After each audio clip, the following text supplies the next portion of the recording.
Balikan pa natin ang concert ni Britney Spears sa Mall of Asia Arena. Saksi live si Aubrey Carampel. Aubrey, kamusta dyan?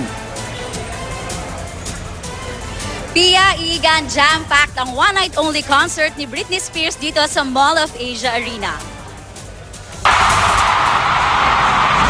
Nakabibinging hiyawan ang sumalubong kay Britney Spears nang lumabas ng stage sa kanyang first ever concert dito sa Pilipinas.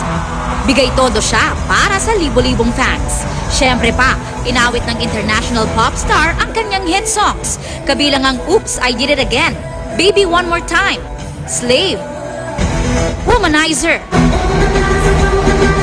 at Piece of Me.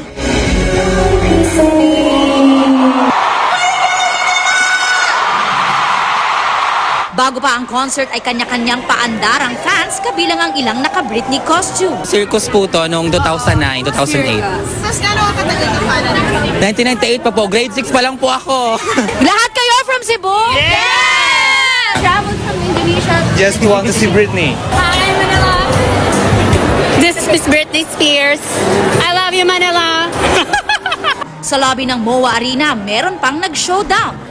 Nakihataw rin ang sex bomb dancer na si Ira Bermudez na miyembro ng Team Britney Philippines Fans Club. Ginagaya ko siya dati.